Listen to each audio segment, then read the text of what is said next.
Welcome to the Jets UK podcast. I'm one of your hosts, Andrew Groves. I'm joined by one of my co-hosts, David White-Hupton. David, another Jets Sunday and another Jets loss. It's rough, isn't it? It's rough being a Jets fan. We're damaged goods, aren't we? We are the epitome of damaged goods. Yeah, it's just hard. It's hard, isn't it? I tweeted last night. My wife went to bed. She said, "Why do you support such a rubbish team? You could have picked anyone." And I was like, "Well, they weren't necessarily that rubbish when I picked them." No, that's the funny thing. It's I've been with my missus long enough that she was around during the Rex years, so like she remembers like them being actually good. So I've had those questions sometimes, but then she kind of I'd say, well, we were good before, but it's been a long time. I have to remind people because it has been that long. It's just we're just used to this now. We're in the apathy part of the season. We're in the looking forward to the draft. We're looking at the Tankathon rankings. We're looking, it's like we're here. They look pretty good, to be fair. Yeah, they look pretty good. Yeah. Currently 3rd and 7th. Yeah, thanks Green Bay and thanks Seattle for being really mediocre. Did you see Jamal Adams get a pick last night? Yeah, God, I'm picks happy. can fly. Yeah, good for him to have that, and happy for him to be on a very mediocre team and not going anywhere, even with Ross. So, anywho, that's us trying to deflect from our team because we just we'd rather not look at this team. But yeah, I mean, it is what it is with this team. We knew we're going into this game it was going to be an uphill challenge against probably you could say the number one team in the NFL. No one would bat an eyelid. And they're just really complete team, and we're just a young team growing. I mean, it is different to last year. It felt like we needed it to end because it was Gase and all that stuff. But another bad year, another bad record. It is obviously the first year of a new regime, but it's so tiresome to still be in mid-November and looking at a record that it currently stands at. It's just it's a shame, but logically you understand it, but just emotionally to go through it again, to not even get to Thanksgiving games, and you're already looking at the record going, all right, push to next year already. Now it's just tough, and another year to kind of wait for some semblance of competitiveness, right? Yeah, I think that's the bit that stings so much at the minute. Kind of, we weren't really expecting a lot of wins. This was always seen as a year one in a new kind of organisation in terms of Salah and his coaching staff. But we didn't expect to not be anywhere close to competitive. And I think we've had multiple games now where it's almost done by, I don't know when was this game done, like 3 minutes into the third quarter, it was basically over. Yeah. And that's becoming a weekly feature, and kind of you expect growing pains, you expect issues, you expect the team to have problems, but defensively, I mean, we're not bad. We're historically bad. We are, even for us, for an organisation that has experienced so many turmoils, so many years of mediocrity or mediocrity at best. We are performing on defence historically like one of the worst teams the Jets have ever put on the field. Well, with a defensive head coach as well. Exactly. I mean, that's what it is, though, being Jets fans, right? Is that you're always good in defense for years and years. Even when you're mediocre and you're a struggling team, your defense is like, some semblance of decent. And then we decide, we're not going to be good at defense now. And not only are we going to be good, we're going to be the worst team. Like, we're going to be one of the worst teams historically because we're going to jet this situation up, Like, we're going to be so bad at defense that literally it becomes a joke as well. And, like I said, with the defensive coach, I just feel, like there was always papering over the cracks with every coach that we had defensively, right? Whether it be Rex or Bowles or even with Greg Williams as the defensive coordinator, there was always a kind of scheming up, confusing, sending blitzes where you could in some games you could kind of rile up the opponent, and this one's is so basic, and it's in its design. It's supposed to be that way, but it's designed for high quality players in the schemes, and it takes a while. If you look at the San Francisco D when Salah first took over, they were also really terrible. Now stats can be here or there, right? More points are being put up every year anyway. So, but they were really bad. And then eventually he was able to bring players in, draft players, cultivate that defense, and eventually they became really good. That's the hope, that we're in the first year where the scheme needs top quality players in each position. Now it doesn't have to be top draft picks or high free agents, but it could be quality players who are brought in from a lower level and kind of elevated to high quality play. That's what you hope, but right now you're seeing it's really really bad, and it's hopeless to see it this bad. It's just really tough to see. I think I'm just struggling to see even the scheme at this point because it's so incredibly bad. I'm just struggling to see where we're going with it. And I know that we took a lot of big hits at defensive end, and this scheme starts at defensive end. We saw it in San Francisco. They rely on their defensive end so incredibly much, and we've lost Lawson, and we lost Vinny Curry before the season started, and now we've lost Bryce Huff is on IR, Carl Phillips is on IR. JFM's being expected to be the number one player. There's a lot that's happened, but we're not the only team in the league that experience injuries. There are a lot of teams that experience injuries and still manage to stay relatively competitive. I mean, 175 points in 4 games. That's what the defense have given up. 175 points. That's just unreal. That's ridiculous. I mean, I don't know how many points the Bills have given up, but I imagine it's nowhere close to that over the course of the season. So to give up 175 and 4, we are light years away at the minute. We defensively on the defensive side of the ball, I feel like we're a bit closer offensively. I feel when we get into Zach coming back and seeing how he's improved and what he's learned from sitting on the sidelines, we might look at this season as kind of like, okay, offensively, Michael Carter yesterday I thought was good again. Yeah. I mean, I just looked at the box score and apparently had 2.54 yards per carry, which it shocked me because I seem to remember him breaking tackles left, right, and centre. He was so, all of them behind the line of scrimmage. So he managed to break a tackle 5 yards back and get a yard or two going forward. So that's a surprise. I mean, Elijah Moore showed up at the end, but then he wasn't really targeted that much either. So AVT had his positive moments, he had his negative moments yesterday. I mean, that's something that will get talked about a little bit probably in the coming weeks. That he's by far not our biggest problem on the offensive line. He's been superb in terms of run blocking all season. He's one of the best run blocking guards in the league, but his pass pro isn't at the level of his run blocking at the minute. That'll come. I'm no way concerned, especially when we've got a revolving door at right guard. And centre's not playing well. I'm actually amazed that I got how long have we been recorded? 7-10 minutes? 8 minutes in. 8 minutes, and I haven't said how absolute shit GVR is. Like, my God, I feel like I'm just bagging on him now. I feel like I'm bullying him a little bit, but he's just really bad. On that first pick, I know you're big on you're a big fan of what Mike White could do going into this.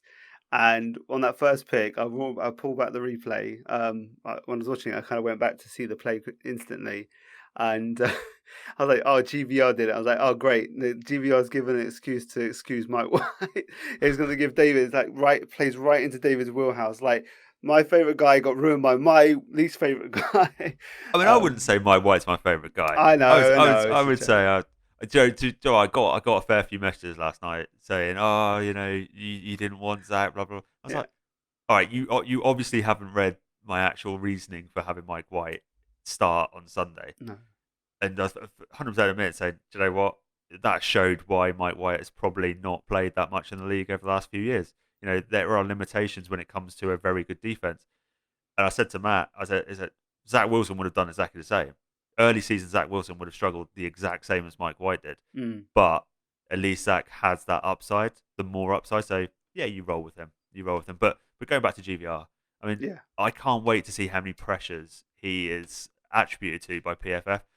Offensive line is one of those stats I really look at PFF for because it's hard to really get a gauge of it. You'd have to watch the game almost 5 times and just focus in on one lineman for the whole game and then go back. Yeah.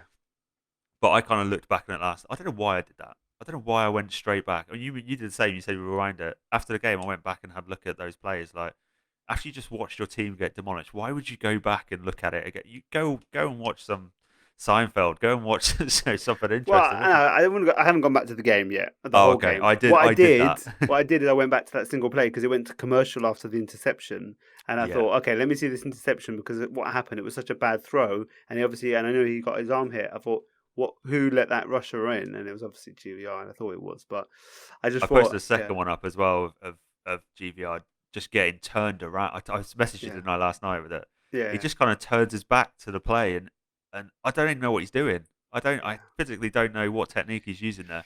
It must be this newfangled offensive line technique that no one's ever heard of. It's called the backup or something, because he just gets swam over, and Mike White gets smashed.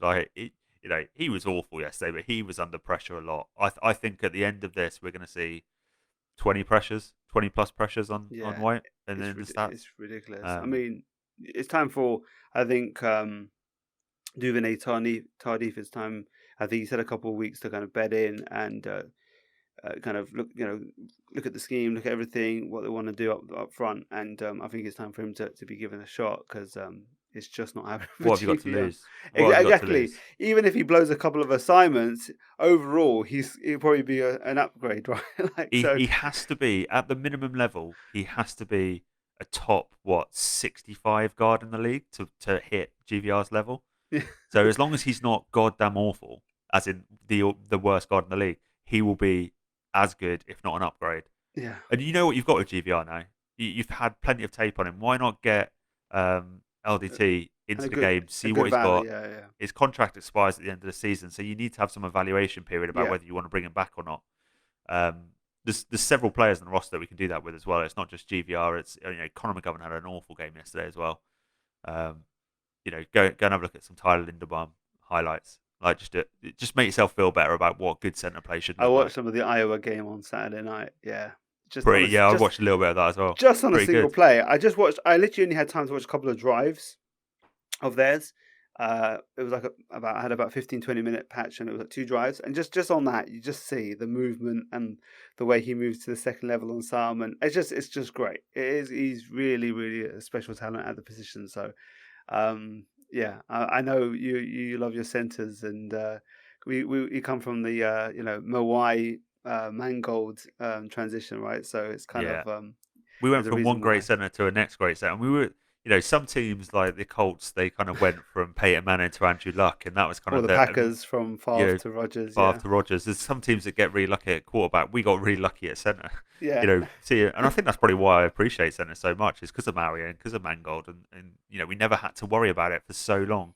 Yeah. And now we do. For many years, it's been such a long time. It's just a revolving door of a bunch of revolving doors, right? But yeah, it's I think that's we got to look at the off season. In the off season, we got to keep an eye on what we can do here in terms of how we can put a better product on the field. I think if McGovern could probably do a little bit better, hopefully, if he hasn't got GVR next to him, if he gets a slight bump in performance from LDT coming in, and hopefully then it would just be a bit of an upgrade, and it just gives a bit more time for Zach when he comes in, or whoever is playing behind centre. I think it'll just freshen it up as well, won't it? It's one of those. It's a bit stagnant, kind of. We got to throw a bone to Connor McGovern, because he's actually not had a bad season. He's actually done relatively well this season. I think he's rated as a top 10 centre. He's fine. He's been fine. He had a bad game yesterday. I haven't seen the stats on it, but just from the eye test, it seemed as though he was getting beat quite a lot. There was another one. Do you remember when Connor McGovern hit out at the fan earlier in the season because he turned his back, and it seemed like the exact same thing happened again? Yes, it did, didn't it? And I think it was, and we've said we think it's AVT again. I think it is, only because Connor McGovern calls the protection. So for him to call the protection and then 1 second later get it wrong would seem really strange, and it looked eerily like that. Exactly, straight up the gut as well. It's kind of like. It's just bad. I think it was AVT. I think that was AVT. We don't know, because we don't hear the calls. We don't hear the protection. But this is what I'm saying about. This is what I'm saying about LDT is like if he blows a couple of assignments here or there, I'm not going to get too angry, because if the overall performance, when he does get the assignment right, he actually nails what he needs to do down, like whether it be especially in the past game, when LDT doesn't have a blown assignment, he does really well. He does well at kind of picking up blitzes. When he from a physical standpoint, from a technique point of view, he does really well. He may have a couple of lapses here and there, but overall you can live with that, because most plays are a win, or at least a neutral. With GVR, it's like even when he does he does actually pick it up, right? He sometimes just gets actually physically manhandled, or the technique's wrong, So it's just give me a guy who's just going to give us a bit more of an upside, even if there are a few mental lapses still there. GVR just doesn't play with leverage, does he? Like every single time when I was watching it back, even when he's not getting hit, and even when he's not giving up a sack, he's getting pushed back into the pocket. Yeah, and that makes it so much more difficult for the quarterback to see over and hit his targets because multiple times GVR must have been standing on Mike White's toes. He must yeah, have been basically on the tip of his toes because he got pushed back with ease countless times. So it's kind of it's not all on GVR, and I don't want to back on him too much because I have all season, but for the rest of the season, for this evaluation period, we're not going anywhere this season. We know that now. We knew that at the start of the season, really, but we especially know it now. Let's just evaluate to give us a little bit of hope for going forward. Let's see what LDT's got. Let's see if he is the answer for next year, and then you don't have to spend a high draft pick on a guard. You can potentially get one in the third round or the fourth round and try him out. Or Cam Clark comes back. I mean, we don't know what Cam Clark's going to the do when he comes mystery back man. if he comes back. I haven't, we haven't even heard an update on his injury because it was quite a serious spinal injury, wasn't it? And it just seems Yeah. strange that we haven't heard a single thing about it, unless you have and I've missed it. No, no, there's been nothing really come out. I think it came out, the news was that it was okay. It wasn't like some sort of serious injury. Wasn't career ending. No, it wasn't. So I think it's just now he's just gone back into just a rehab and kind of, yeah, I think he's just kind of taking time to heal up really. So we'll see what comes of Cam Clark, in the year in the next couple years. But yeah, definitely the investment again in that in the center position. Specific, well, not necessarily because it's McGovern, but because of how good Linderbaum is, right? As a potential guy who could come in there, it gives you more flexibility with what you could do with say McGovern. But yeah, I think overall the offensive line is going to be inconsistent. Some weeks are going to look better than others, especially when they're not facing the number one defense. Like it's such a good pass rush. I mean, at all three levels, that defense is fantastic, right? And so I think it's going to be you would hope easier in some matchups, and they'll be able to do a slightly better than they did. Let's let's not make it all about the GVR show. I mean, it definitely had to be discussed, and I think we've come to the end of that story now. With him, but the rest of the offense looks pretty. They did some decent stuff. It was obviously hard against this offense, and Mike White struggled. But I thought, Corey Davis. What are you going to do about that? It's just a drive killer. It happens. It does happen too often with him. But like you said earlier, Elijah and Michael Carter looking pretty good as our young playmakers of the future, right? Yeah, absolutely. Corey Davis one, it was frustrating because we were still in the game at that point. And we were actually putting together one of our first nice drives, and we were moving the ball, and it looked good. He was just trying to make a play. I mean, it was in the moment you get really angry at him because you kind of like, just go down, just take. You've already done what you needed to do, which is to get us into field goal range. Just go down, protect the football. And I think when you compare that with the drops he's had this season, you spend a lot of money. He wants to be a wide receiver one. That's not really what a wide receiver one does. No. So, that was frustrating, but I thought he came back in the second half and he made some nice plays. He finished with 90 plus yards. So, I feel like that's going to be Corey Davis. I feel like that's going to be what he is Yeah. for this team. He'll have these moments where you're like, oh, he looks great. It's great to have him. That big bodied receiver, he goes up, he gets it, he protects it.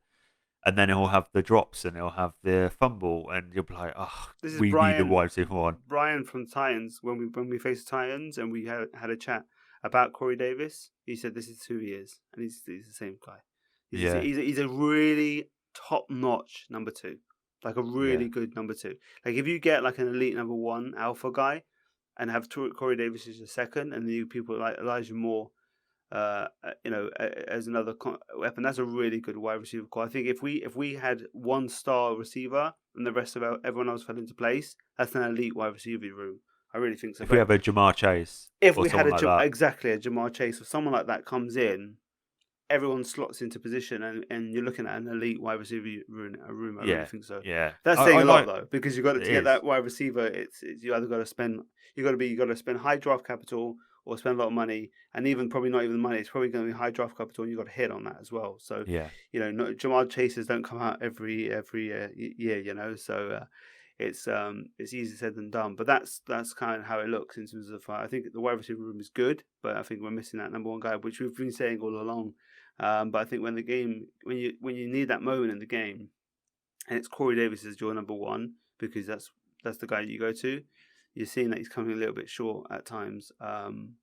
So it's just what it is. But we're still a rebuilding team, and hopefully that wide receiver room will be added to, and maybe we hit on someone and we continue to grow. But it is what it is. The running back room, I think Ty Johnson's done a decent job for what he's been asked to do. I think Michael Carter looked really good. Like I said, even if his his yards per carry wasn't great, I think overall, the way he runs, the way he kind of evades tackles, breaks tackles, that shot he took on the left side where he got hit backwards and then realized he was still in bounds, and then charged forward for a first down. I was like, you love to see it. I love the effort. I love the kid. He's a really hard worker. You can see how much he puts into each game. Even at the end of the game when the game's lost, he's putting everything into it. So love the effort there.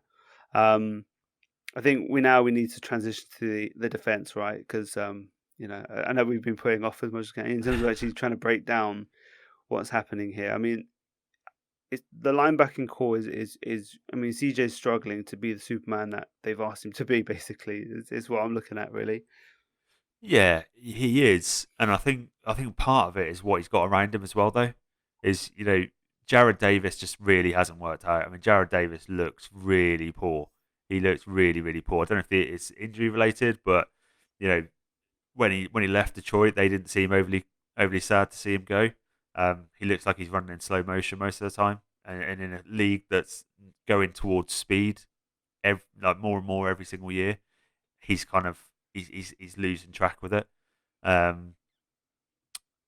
think all across the board. I mean, it's really tough to evaluate this defense because usually you have kind of a couple of people and you say, okay, if we can upgrade there, then we'll be fine. If we can upgrade there, I mean, I'm looking at linebackers. We need at least 2 linebackers. If Marcus May leaves, we need 2 safeties. I mean, the safeties, Ashton Davis, I don't actually know what he does. I generally don't. He can hit someone at 100 miles an hour. He can do that. But most of the time, I'm really looking forward to watching the coach's film, actually. He just looks like he's in centre field just looking at other people run. He doesn't seem to have any instinct of where to go. Yeah. And it kind of, sometimes it looks like he's okay because he gets there so late. You're kind of like, he obviously didn't have that coverage. He just moved over once the ball had been let go. But he's not doing a lot. And I thought with Marcus May out, and it's still early, so he could potentially do this the rest of the season. I thought putting him back in his natural ball hawking kind of centre field role, we'd see a little bit more out of him yesterday. And we didn't really get that. Jarrell Wilson had the nice sack, which was nice. That's a positive, I guess. Yeah, absolutely. I mean, with Davis, just making a point on Davis, I mean, this is the classic case, and it happens most often than not, that a great athlete at the college ranks is able to dominate at that level, but isn't really a football player, in terms of having that football mind. You can see it in every sport. Sometimes there's people who are really great athletes, and then some who are really good at the sport they play in terms of actually the mental game. And I just think that's lacking, and it's even worse. It happens even worse in the NFL.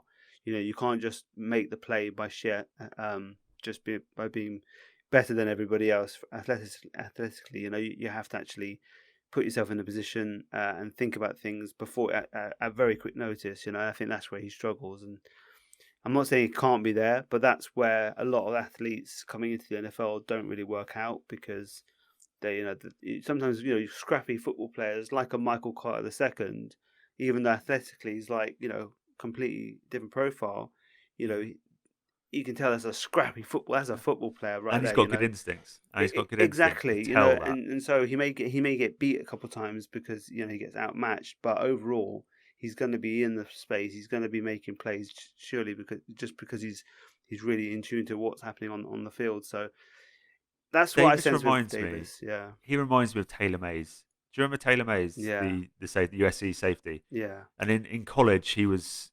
Everyone loved him. Everyone thought he was a superb athlete because he was just quicker, he was faster, he was stronger than pretty much everyone he played. Yeah. And then he went, I think, second round to San Francisco, and he did nothing in the league.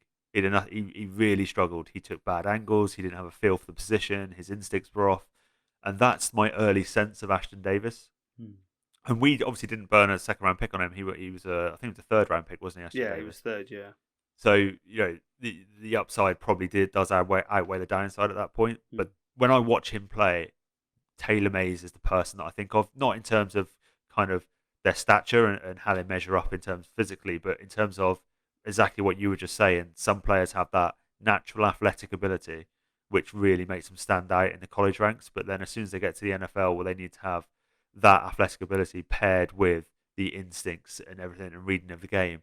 And if they don't have that, the athleticism's not enough. Mm. And that's the sense I'm getting from Ashton Davis at the minute, is the athleticism just isn't going to get him to where he needs to be a starter in this league. You know, special teams player who bombs down the field and hits someone at 100 miles an hour, potentially. Yeah, you know, potentially could do a job there. Yeah. You know, it's too early. It's too early to write off any of these guys. It's too early to write off Ashton Absolutely. Davis. Absolutely. I'm not saying he's not going to be that. I'm just saying this is what I'm getting the sense of That's what I'm just saying. watching him the Yeah, first couple of it's the same seasons. thing as well. You know, you normally get a sense of these people pretty early on. There's sometimes people do come out of nowhere. I mean, even the quarterback we faced this week was one of those guys where you're like, first impressions were terrible, and then Yeah. and they matched up with what we thought pre-draft, right? And a lot of people thought pre-draft, and then look how he's blossomed. So it's not to say never, but it is kind of It normally you do get a semblance of what the player is like pretty early on, and then you just see them kind of get better at what they're good at, and they don't normally Yeah. become a different type of player, you know, over time. So Do you we, think our cornerback room is yeah, similar to our wide receiver room in that it has plenty of talent in there, but it's mm, just missing that top, you know, CB1 that will lock down an opposing top receiver? I think that's a good point. I think it's very much likely that that's the case. And actually, funny enough, I remember when I was speaking to people about the team going on the podcast pre-season and stuff like that, I was mentioning that, you know, we're in a similar situation actually with the two. So it's funny how that's kind of lined up this many weeks into the season where, yeah, we are missing that kind of top dog on both sides of those in those rooms. So I think that if we can, you know, get a top corner there, and then Bryce becomes cornerback two, then you've got Eccles who could be very good depth, you know. Michael Carter is going to be good in the slot. I think that works really well. Again, I think Yeah. I see a good path to that potentially. So yeah, I think we're like I said, we are first in the first year of the Salah regime. We have to understand it. Even it's been 11 years for us, but it's the first year for them. It absolutely is terrible. Like I said, you don't want to talk about it. You really don't want to talk about it in terms of like, oh, one more year, let's push it on a year. You got to just look at the stat. You know, you got to look at it and say, this is new staff, first year. They need the time. You know, there's been some really positive things. I think the fact that we beat Tennessee, who look at how they are now, and then how we beat the Bengals as well. It shows the ability of this team, and now it's just about having that consistency. And I just think just getting blown out every week is just really demoralising. But I feel I think we'll start to see things improve over the next couple of years. But it's hard at this point. You're like at the lowest of the low at this point. You're in the middle We're of hitting another the losing. wrong consistency, aren't we? We're consistently Pretty bad, bad, which yeah. is the consistency you don't want. And Salah in his press conference last night kind of said, you know, we pride ourselves on our defence being able to improve as the season goes on. Mm. And he kind of, yeah, you might need to take some of that pride back because the defense is, if anything, is getting worse as the season goes on. And Well, he was just like, it's unacceptable. It's absolutely unacceptable, mm, and they get that. But I wonder how long it's going to be until Salah starts calling those players. He doesn't want to do it. He wants Ulbrich to call them. yeah. But if we keep at this level, if we keep conceding, you know, 400 plus yards, 40 points a game, he's a defensive coach. At some point, he's going to have to step in and say, "Listen, you know, it's on me to let it all be on me. Let me see, you know, what I can do." Yeah. You know, it's going to be interesting if that does happen, or if he sticks to his guns and just stays with Ulbrich for the rest of the season, and then Especially with the opponents that we have coming up, right? Like if exactly, you were to pick one team to say we're going to get pasted by, you would say the Bills, right? Especially the mid-season Bills game. The end season one, they may not be playing for much, so that might be different. But the mid-season one at MetLife, yeah, that's to be the one where we're going to lose big time, right? I was thinking that it is what it is. It happened. The rest of the games, let's see what it is. Now, Miami, Houston, these aren't good offenses, right? Whether we win or Jacksonville. lose, Jacksonville We down the got line, we've got Miami twice. You know, even the Saints now with what their deficiency. I mean, I think they'll have probably Kamara playing that day, which he'll run for like 300 yards. But I'm saying the teams that aren't going to have the firepower that we've faced with the Bills. So you should be doing better if things are improving. We've got a chance to do so. So, um, yeah, that's basically it for today. I mean, I don't even know what to say right now. We just move on to Miami next week. Let's see what happens with Zach in terms of whether he's able to be cleared to start the game. If not, it's probably White or Flacco. Maybe I don't know whether choice. I'll probably support you. Give it to the young guy still against on paper an easier opponent. But we'll see. I mean, like I said, they come off that win against the Baltimore Ravens. Miami are going to be kind of trying to be on the up trajectory now, after being tumbling down for quite a few weeks. So, David, anything you want to say to the listeners before we head off? Just stick with it. Just stick with it. It's tough at the minute. It is really tough. It's tough to watch. Then it's tough for us to come and talk about it. It's tough to write about it. It's, the Jets aren't a fun team to cover at the minute. No. The season just hasn't gone as we expected it to, from a developmental or an evolution kind of perspective. But we've got some really key games coming up now. I feel like this is a statement. I feel the next couple of weeks are going to be a statement for this defense. Yeah. You can't be blown out by Tua in Miami, or whoever started Tyrod Taylor or Davis Mills for Houston. Whoever it is, you cannot get blown out in the same manner. No. If you do, then worry issues, and panic stations. Yeah. So stick this one to bed. We can't do anything about it now. Let's move past it. We'll try and get excited about Miami, and the idea that Zach's coming back. Let's hope Zach's back so we can at least have that evaluation to look forward to. Absolutely. I mean, you got to keep out hope. You got to look at last season. Look at it's Frank Gore. It was Brashad Perriman. Now it's Michael Carter. It's Elijah Moore. Those things, you have to keep yourself warm with those things, and hopefully things improve as we face easier opponents with more competitive games. Maybe we can sneak a couple of wins, and maybe we can actually see something that we haven't seen for, it seems like, millennia at this point, is a back-to-back wins, Actually, we did see it last year, but we didn't want to see it last year. That's the funny thing, wasn't it? And we just forgot about that one, that we actually went back-to-back against the Rams and the Browns. So we didn't want it, yeah. So it's funny. Actually, maybe back-to-back wins that we want to actually happen. We want, yeah. It's been a while. Put a little asterisk on that one. But anyway, guys, follow us on Twitter, Instagram, and Facebook at Jets UK Pod. Follows David's work at the Jet Way on his week daily articles. Great stuff, really great. Puts a ton of effort into that stuff. Really great reads. So check that out as well. We'll be back later in the week to preview the Dolphins game. We'll have guys from the Dolph Fans podcast kind of giving us a bit of a lowdown on that team. So enjoy the week. Try and get over this, and we rock on to next week. So see you then.